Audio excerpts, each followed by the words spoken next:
Hello and welcome, ladies and gentlemen, to a Premier League presentation. I'm Blaze, and we're going to be bringing you guys a game between No Tidehunter and Fnatic. I'm really excited about this one, guys. I've been waiting all week for this matchup. Two of some of the best teams that we have here, and it's going to be an exciting best of three to start things off. Both of these guys are European teams, one primarily Swedish, and the other one's just kind of scattered all about, but it is going to be pretty interesting. We do have one stand-in here. NTH is going to be standing in for, looks like, Fly. So presumably on the supportive role there, but either way, it's going to be pretty interesting what we have going on, and I'm really excited about it. So that we're going to be having everybody load in here, and then we'll get on into the draft. But yeah, as I said, I'm Blaze, and I'm happy to be able to bring you guys this game. It's going to be a solo cast today, but I think it should still be extremely exciting. So pretty much what we're looking at, these different teams, No Tidehunter has been a little bit on the rise. They've recently, maybe within the past 2 weeks, replaced one of their players, actually the captain of the team, and although that it was a lot of drama involved there, and it was unfortunate specifically for Eternal Envy, one great thing that came out is that now they are really coordinating well, and EGM, a lot of people know him previously prior to his appointment onto No Tidehunter, but he's relatively new to me, and I am impressed day in and day out. Every single game that he plays, it just is really stepped up the notch, and they coordinate, they initiate very effectively, and they're a force to be reckoned with. So generally speaking, right now Fnatic has like a 100% win rate in our tournament. Well, No Tidehunter has actually, due to postpones, has only played a couple, and unfortunately did lose one of them. So we'll see if the winds of change are a blowing, and if there'll be enough of a gust to knock Fnatic over here. But I really think it's going to be an interesting matchup here. We do see No Tail after actually drafting up, since Fly is not going to be, but presumably they're all going to be coordinating on that concept anyways. So this will be pretty interesting.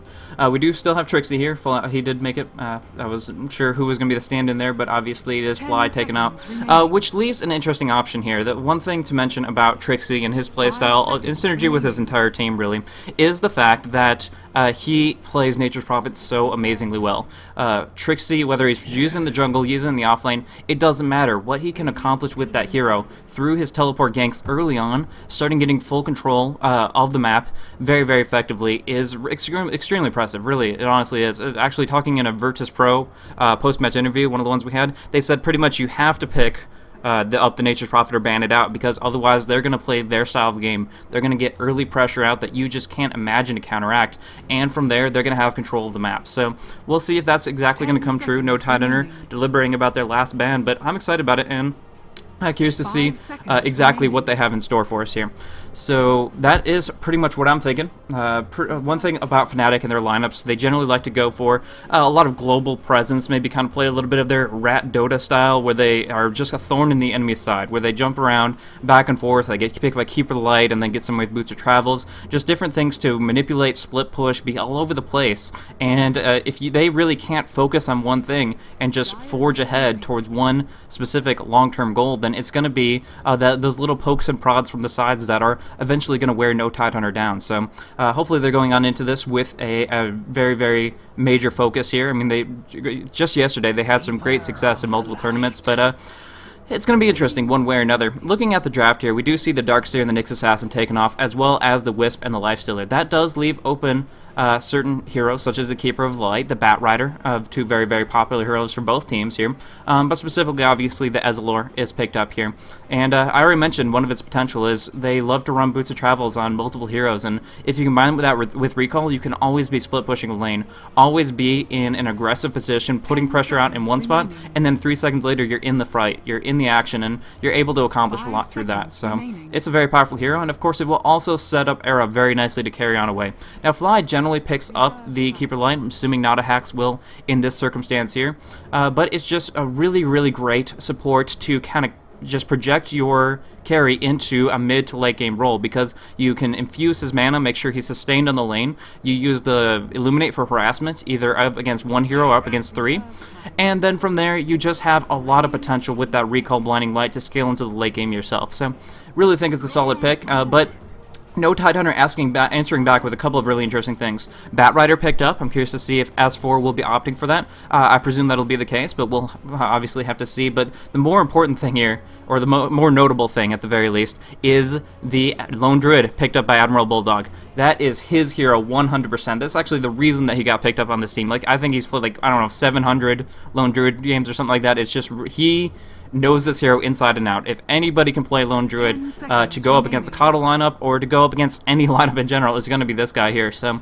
presumably Admiral Bulldog going to be running that Druid up on the offlane, providing some nice push potential when they're away, some great 1v1 potential when he is forced just to look at the carry dead in the eye and try to contest CS there. And of course he also has a lot of potential to kind of go into a semi-carry role, disabling with the Entangle, maybe a Basher, and get a lot of attack speed oriented items to make that bear just hit like a truck. But EGM gonna get his, or actually sorry, changing it up here, Fnatic is gonna draft up the Shadow Demon, and I believe No Tail will be picking that up, going with the Keeper Light very nicely, starting off with the Disruption into that Illuminate. It just adds 2.5 extra seconds where you can get that full charged laser of a channel to just have the opponent stampede on over, and that's going to do a lot of damage to especially an individual like Lone Druid. So that's going to be an interesting matchup there, and I'll be curious to see how it works out specifically for their lineup here. But one last selection they're going to go for before obviously they have to turn it over to No Tide is they're going to go for the Gyrocopter. The great thing about this hero is it's so flexible. Hani can play him in the mid, Era can run him as a carry. They could go for an aggressive tri-lane even if they really wanted to. If they wanted to put pressure in that 3v3. The great thing about Gyro is he can do so much. In a 3 versus 3 situation, the Flak Cannon gets ranked up, dishes out a ton of damage. Otherwise, you can be looking at a bunch of other things through him carrying to the late game, dishing out a ton of AoE damage, so on and so forth.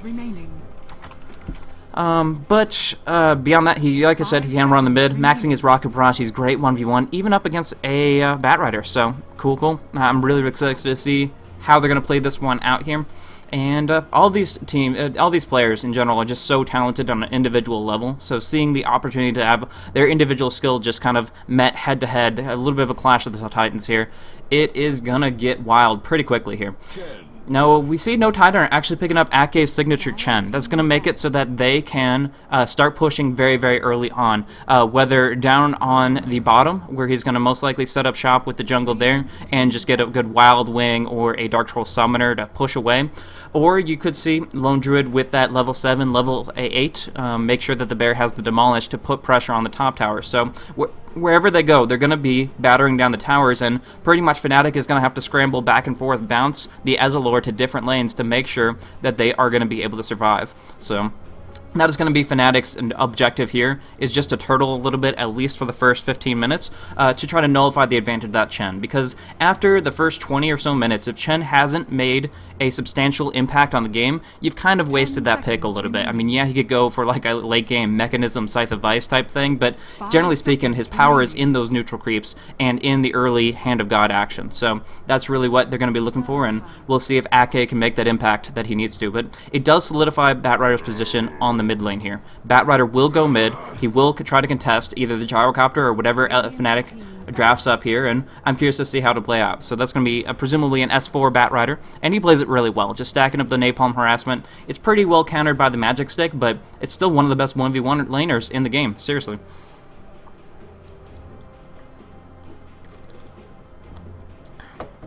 So, moving on forward, we do see Trixie's Nature's Prophet taken off the board. That is definitely something they don't want to have to deal with in conjunction with the Keeper of the Light. Combining those two together is just a recipe for disaster. Kind of creating a power cake of global presence that especially means that Chen, if he's warded up at all, is going to have huge issues. So, good call there. I think that's a really, really smooth move. And it's going to also make sure that the Chen's jungle is generally opened up. One thing Trixie loves to do is take level 1 teleport. He'll use it later to cliff jungle, but the point is, at the very beginning, grab some wards, immediately teleport out to the enemy's jungle, and just start dropping sentries, dropping observers, and blocking off half the camps, if not almost all of the camps, in the Radiant jungle, so that Ake has really no options. Has to change out his lanes, and therefore really screw up the momentum that he kind of puts forward at the beginning. But obviously taking that out as well as Earthshaker. That is an interesting ban here. We have Keeper Light and Shadow Demon together, and unless they were planning on laning Keeper Light in the off lane, I'd say that they have their two supports pretty well set up here. So that's a little bit odd, banning out the Earthshaker here. No-Tail does play him to great effect, but I just don't see them picking it up with this specific lineup. Maybe No Tidehunter knows something that I do not, and if that's the case, all the more power to them. But in this situation here, although it would provide them a little bit more turtle to get Gyrocopter towards the late game, I really don't think that it would have been something Fnatic needed to at least solidify their lanes. They have, like I said, Disruption with a good Soul Catcher, even rank 1, underneath the Illuminate is going to do so much damage, and I really just don't think Earthshaker would have been that necessary. Puck, on the other hand, great ban. Taking that off the board, making sure Hani has to fight for runes every step of the way. I think that's going to be a really, really good deal. There's still the Queen of Pain on the board if Fnatic wants to go that route, and we'll have to see, pretty much based on this next set of picks, whether Gyrocopter is going to be that mid hero or that hard carry. They're going to select their mid-hero next, most likely. I mean, they could go the offlane. There's still plenty of options there.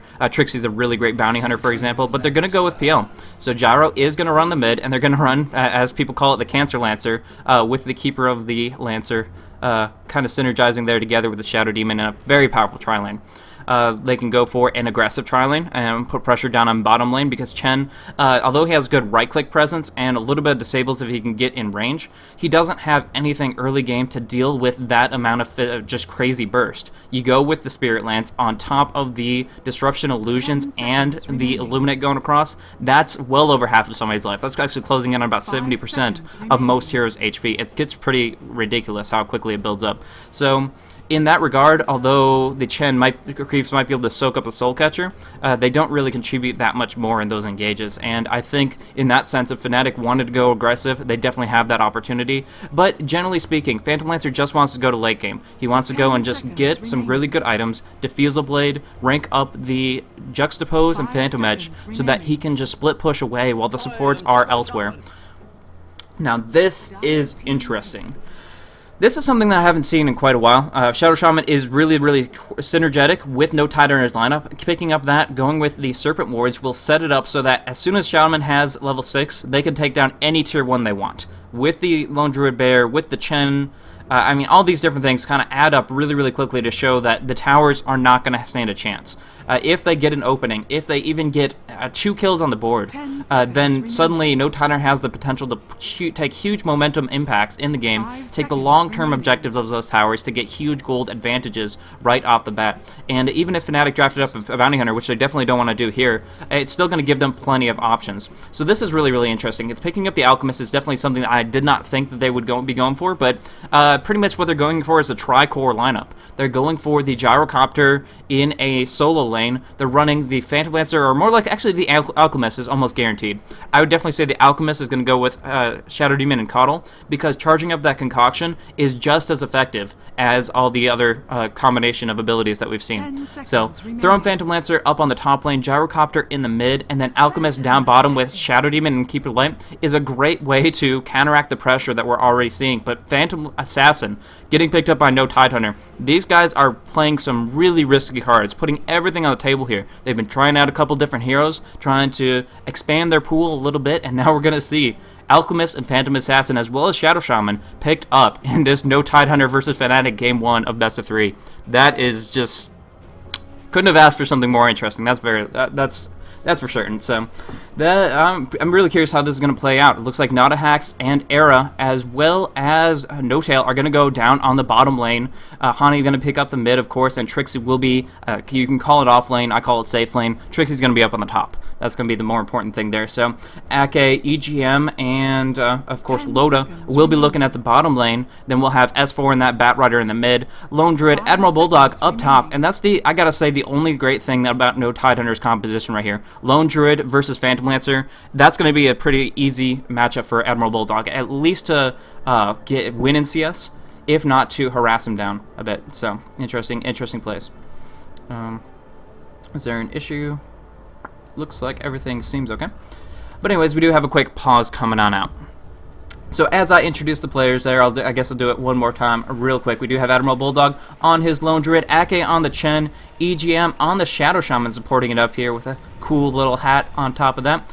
It's Live and Let Loda run on the Phantom Assassin with S4 on that Bat Rider. So S4 versus Gyrocopter on played by Hani. It's going to be an interesting matchup here. It has a lot to do with the creep wave push, kind of a little bit of a tug of war here. Hani is going to be desperately trying to get in a situation where he can get big rocket barrage damage, whether he bursts hard with the flat cannon to push the wave on down, or he just focuses pretty hardcore with everything else.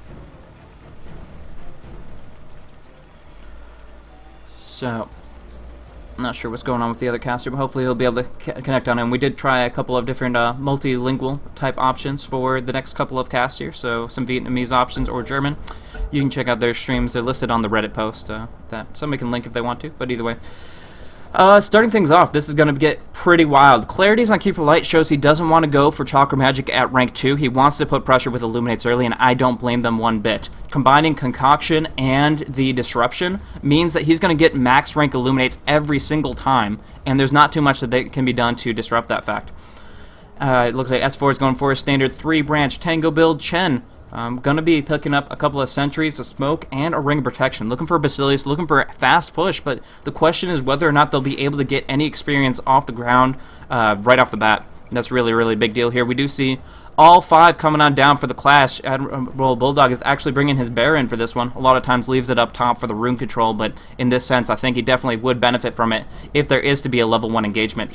They're all kind of grouping up in a good flank. They are, however, going to get spotted out by Ake here, who just turns the other way and is not going to want one little bit of that. They do not have that much potential to go in 5 versus 5 right here, and I think it's very wise that they're going to make sure that they fall back from here. This kind of show of brute force right off the bat gives Fnatic the opportunity to do what I was talking about earlier, warding off this camp here, taking that out with a Sentry Ward, also using one of those more unorthodox boards to take out this one, but Ake on the ball, already negating that one right off the bat. So that's actually an Observer Ward that's more important because it is a 6-minute ward, but if only Disruption was in range, that's pretty much what they were hoping for. If they could, bait him into it a little bit, they could have really started off on the right foot with a first blood. Anyways, looks like actually they swapped it up. Trixie is actually going to pick up that Gyrocopter, so Hani is going to be running on the Phantom Lancer. Very, very interesting. Hani on the mid lane here. Did not exactly expect that, but if you're going up against a Bat Rider, it makes a lot of sense to just kind of use your tons of mana that you get from the Magic Stick charges when the Napalm Harass comes on through. Spirit Lance away. S4 won't have that much HP to work with, and I think it could be a really, really great thing. Hani won't get that much in the terms of last hits, but they're also going to prevent S4 from picking up that too early blink. So Admiral Bulldog doing his cheeky play with the bear, just routing the creeps and kind of just herding them into the position he wants to control the creep equilibrium. If he can pull, I'm trying to remember, Trixie off the tower, he's going to be able to just really, really negate his potential to farm 1v1. Era looking for presumably a Basilius of his own. Could go for Tranquils, I suppose, but you don't really need that once you pick up your level 6. The ultimate just being so powerful to keep the Ogre sustained on the lane. We do see Loda trying to farm away, but he only has 3 Tangos, and with this big, big damage from the Concoction coming on through, there's going to be a lot of damage on PA. Don't think it's a first blood, but just look at that right off the bat, 250 HP, and again, only 1 set of Tangos. Creepwave pushing on in, that's a lot of last hits that Loda won't have an opportunity to obtain underneath the tower. So that's unfortunate for him, but still trying to stay on point, sitting at 5 and 3 compared to that of 6 for the Phantom Lancer, Gyrocopter, and the Lone Druid. Interesting matchups thus far. We do see Hani using that Spirit Lance to great effect, whether to farm or to harass. They're pushing S4 back, but he has got enough gold to acquire his bottle. One of the great things about those starting items, you only need about 150 gold to start things off. It's pretty easy, one way or another. More harassment on Live and Loda. They're really willing to commit to this because they know that eventually they will have the Chakra Magic to work with here, and that'll help them out quite substantially back and forth. Hellbear making its presence known on the lane here, just trying to put some damage back and forth with its clap, but really just distracting the supports here and there to try to give Loda just a small tiny bit of room to farm. Admiral Bulldog duking out with Trixie, already picking up that Orb of Venom as well as Stout Shield, going to be able to harass him back quite a bit if he can just get in attack range. We do see the Disruption come out once more. This combo going down again on Loda, blinks out but still gets hit by the Illuminate and actually chains the stun over to EGM. Happy to pick up that blur at level 3 right off the bat to make sure that she has the chance to negate things. But up top, Batrider coming in already with that haster, and Trixie in a lot of trouble right here. S4 just napalming him up, and he's going to get dropped down for sure, pulling him down underneath the tower once more. But in the end, it's a solid first blood coming out, and S4 is going to take that to the bank, get some boots up, and kind of go on from there to control things. And try to keep the gank train rolling. He wants to obtain momentum for his team, and that's a great way to do it right off the bat. Boots already up for him. He's going to be looking for something else. Actually going to Bottle Crow for the moment so that he can bring in even more amazing items right off the bat. No Tail and Nadahax transitioning on around, getting that block off. I'm not sure if this is to the west enough to block off this camp as well, but either way, he's definitely negating some of Ake's creep, if not a bunch of their spawns. Incoming, there is that Centaur Conqueror, but he's not going to be able to do too much more than just hang around and show his face to get just whacked in and fall back to try to help the farm of the jungle. Ake really wanting that. Yeah, based on this observer placement, they must know that this is going to block that off if the Wild Wings are ever possessed or destroyed. So that is going to negate that for a short time period. But let's just look at experience advantages right now. Lone Druid and S4, Admiral Bulldog and S4, just really in a great spot. Setting themselves up with a 400 plus experience per minute. A level advantage right here allows them to bring down Trixie, just completely right-click him away.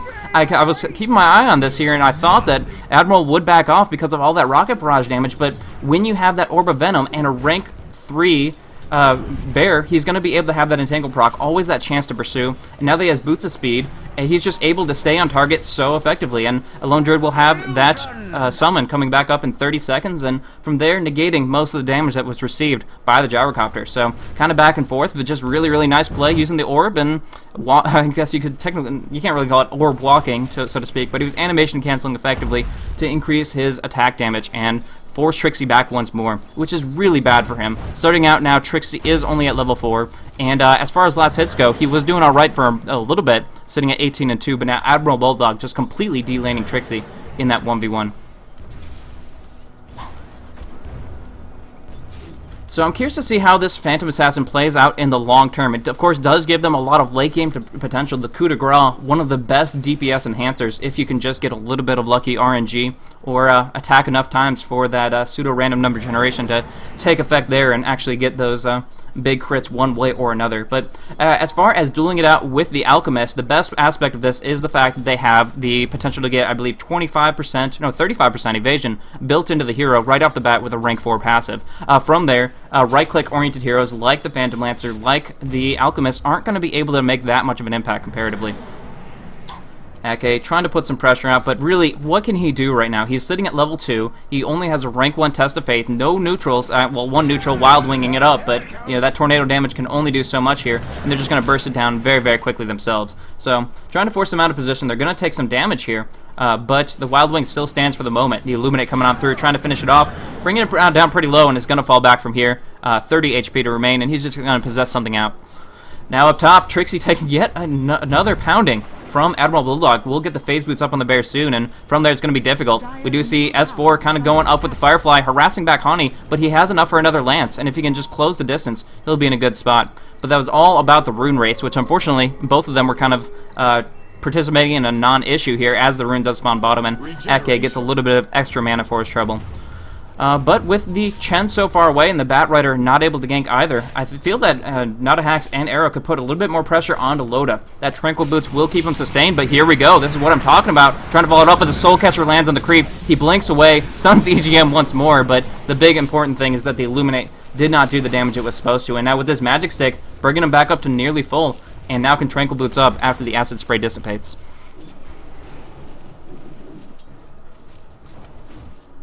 So, back and forth here. We do see Phantom Lancer doing alright here with 25 CS. It doesn't compare to what now oh my gosh, actually, big damage coming across. They were able to gank up with the Shockwave and actually bring down Nadahax as well. They were just using the Satyr, using the Hex and the Ether Blade, and getting some big damage across. PA, I believe, got a crit in that. I can't imagine any other way that she would be able to do that much damage that quickly, especially since Alchemist is sitting at 770 HP, and the Basilisk gives him 5 armor. That's 24% resistance.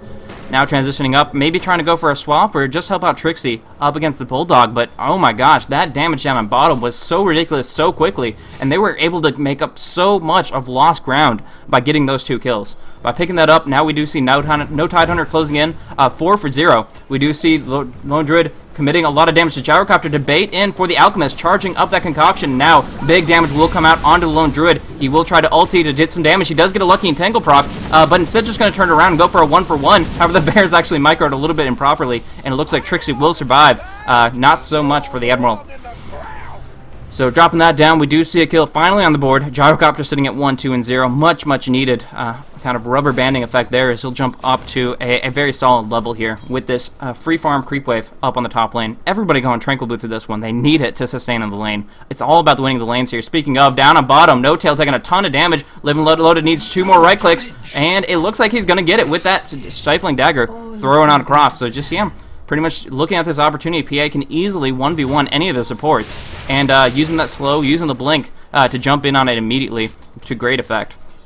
We do see this lasso up for Batrider, S4 wanting to be able to use that, but without the blink dagger, it's actually extremely difficult to close the distance the way you intend.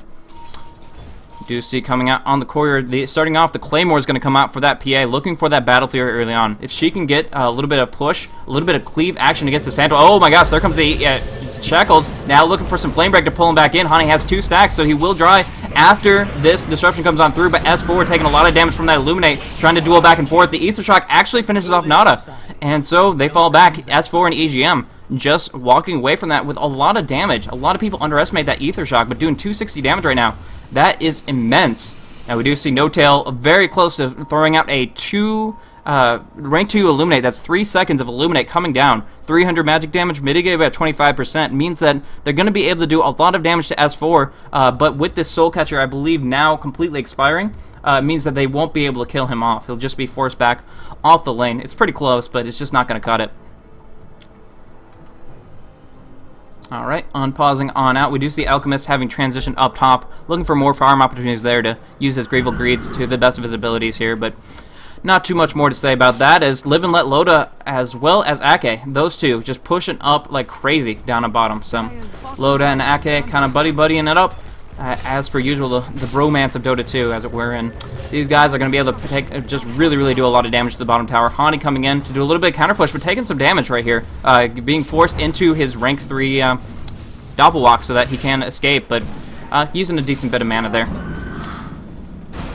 Hand of God, making sure that both the Centaur and the Hellbar are going to be able to work out a lot as far as HP goes, and there is the Phase Boots up against Trixie. Wanted to bring him down, but unfortunately he knows that the Alchemist is nearby, underneath the creep wave. He didn't want to commit too far forward, but just popping off Alchemist ulti does at least put a little bit of pressure out there where they don't actually have that mobility cooldown for a few seconds here and there. Interesting how the lanes have torn out. EGM, always in the right place at the right time. He's been making these plays, as I kind of said in the drafting phase. That's kind of what he's known for here, and he has been kind of flanking to gank all day long. He's very patient, he's very methodical, and it's panned out so many times over. So as soon as Era comes up on the creep wave, they're going to put some damage in. They might, unless they get really lucky in tangles, I don't think they're going to be able to finish him off, but just right off the bat, they're doing so well. No Tidehunter currently sitting 4,500 gold advantage, a 5k experience advantage, and they're moving on forward very nicely. Again, although they're up against what could be known as a tri-core lineup, they have 2 core heroes and a Batrider themselves, so they can do a lot of pressure with these scalable, high potential heroes. The PA especially having the opportunity to almost solo carry the game if she gets to a certain point. Doing some damage onto Era, but EGM still patient, waiting for a good opportunity. Does not want to overextend his hand. He's kind of hiding out for the moment. They know he's missing, but the question is where, and the answer is just outside of Era's vision here. So we'll have to see, keep an eye on that as this proceeds on through. But interesting thing down on bottom is that the carries, primary carries, the number 1s I would say, have actually made their way down on the bottom. Loda and Hani kind of keeping an eye on one another for the moment, but it looks like Loda is, of course, getting the favorable exchange here. As far as levels go, we're looking at a level 9 tri-lane PA versus a level 8 solo mid Phantom Lancer. Right off the bat, there's a lot of presence there, but Loda just having the opportunity to control things very nicely. We do see S4 coming in a little bit too aggressively, gonna be forced back by the concoction, but Trixie dropping so very low. Era gets entangled up. No Tail gonna have to come on in to not only provide some mana, but hopefully a little bit of counter pressure in the damage sense with Illuminate coming on through. But they did actually... Now down on bottom, we do see No Tail dropping really, really quickly. Nice maneuver. And getting no claps off or anything like that. Just using the Stifling Dagger. Using the burst damage pressure to be able to just jump on in. EGM underneath the call down. A lot of damage coming from Trixie, but he doesn't get the barrage off just yet. Entangle on Era underneath the tower. He's gonna most likely drop. They have pretty good vision of him right here. And yeah, with these last right clicks, after the blinding light expires, they will be able to finish him off no problem with S4 picking up a killing spree here. They are, however, trapped in underneath the tower. Trixie and No Tail closing on in. Do they have any interrupt? I don't think they do. And with that, he will just escape scot-free, using a simple 135 gold scroll to save his life and allow him to fall back from there. Down on bottom, though, the real important part of the story is Loda. Sitting at 2-0-2, doing so well right now. And actually, oh my gosh, I can't believe I missed that.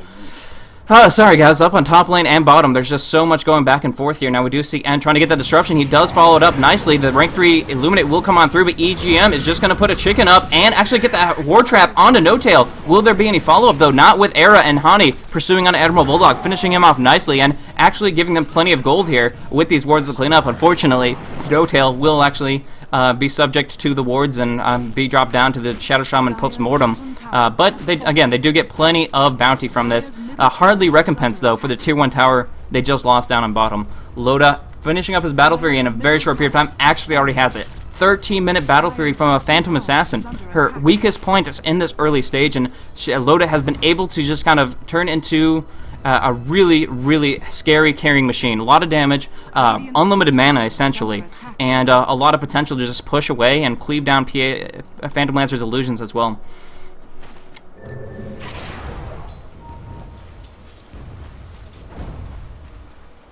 We do see Armlet gonna go for Admiral Bulldog, gonna try to put that on the bear as soon as possible, but as far as what his bear has, we'll have to check the items in just about 6 seconds. The death, unfortunately, costing him a little bit of time on his bear's existence. So popping that off here, we do see that he hasn't picked up any of the other components. So rushing this Armlet recipe without going for the Iron Will or the Gloves of Haste or anything along those lines, it's actually really weird. There's no benefit to the recipe, of course, but he just feels he's close enough that he can just go out to this side shop, have the bear throw some money at him, and then he will have that completed Armlet in no time at all.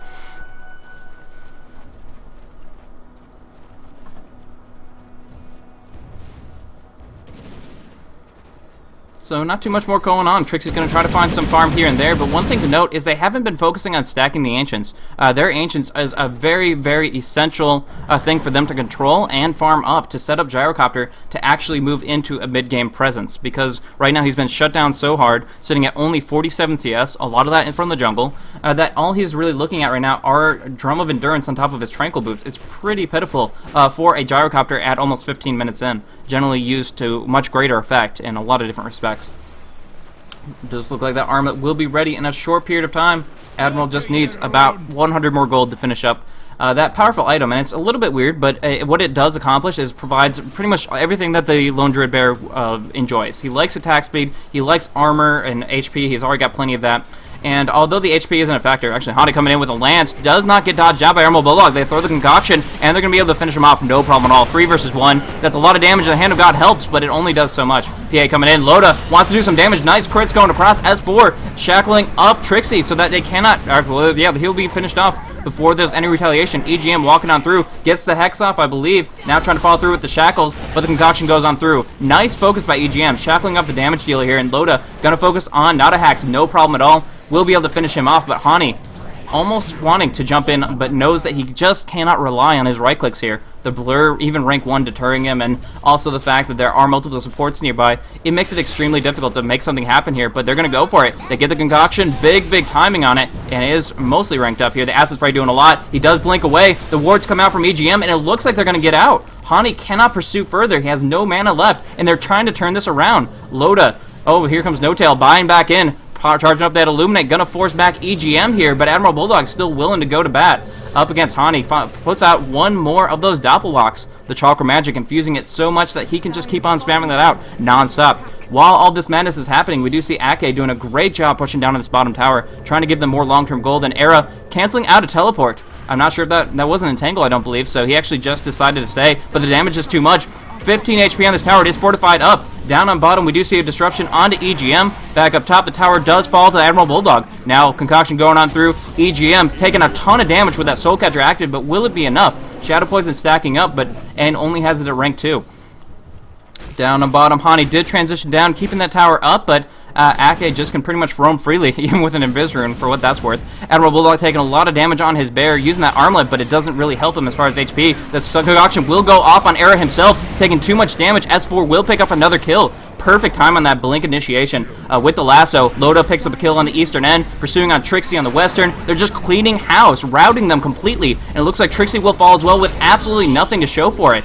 18-5, no Tidehunter completely dominating this fight, and from there, Fnatic knows they can't push further. PA is going to scale way too hard, moving in for a Manta style long term. They just got annihilated here, losing towers, losing heroes, and we see this gold graph just starting to get out of control. And although the push meta kind of seems to be like the out thing, since the ganks got buffed up as far as gold and assist, for kills and assists rather, we really haven't seen that much pressure coming on the towers, but when it came came to shove, we did see that Ake was able to commit a lot of damage down on the tower, and although the Serpent Wards were also only used for hero kills, it's still been instrumental in controlling a certain area that they've been working with. Era Denial, large amounts of damage, and Disable combined together. No Tidehunter just played an amazing style this game, and it was ridiculously kind of quick. I mean, 18 minutes, not a fast game by any stretch, or a long game by any stretch, but it was a very, very smooth one. No Tidehunter just really had an objective in mind, and although Admiral Bulldog had a little bit of issues after his first couple of freebie kills, it didn't really matter because the pressure came out on bottom. There was a couple of free solo kills for the PA, Loda finding his opportunity on heroes like Shadow Demon and Keeper Light, which have almost nothing they can do to get away from his disables and his leap there. And, you know, Phantom Strike, Stifling Dagger is sufficient with a good crit or two to finish things up. So that set up back so very far. Look at Shadow Demon only sitting at level 6. We do see that No Tail only got to level 8 himself. So from there, with Batrider's Blink and Force Staff Initiation, pulling people out of position like crazy, they were able to just completely obliterate things. And the farm, the Battle Fury on Phantom Assassin, the Armlet up on the Lone Druid Bear, it just, from there, was too much. They couldn't handle it. They called GG, and I don't blame them whatsoever. So without further ado, we're going to get on into Game 2 of this Best of 3 series in just a minute, but I'd just like to thank you guys again for tuning in. This is an awesome match so far, and I can't wait to see what Fnatic has in store to try to come back from this, try to make the equalizer happen here. But thanks for tuning in so much. This is Blaze of the Premier League. We'll jump into the next game in a few minutes.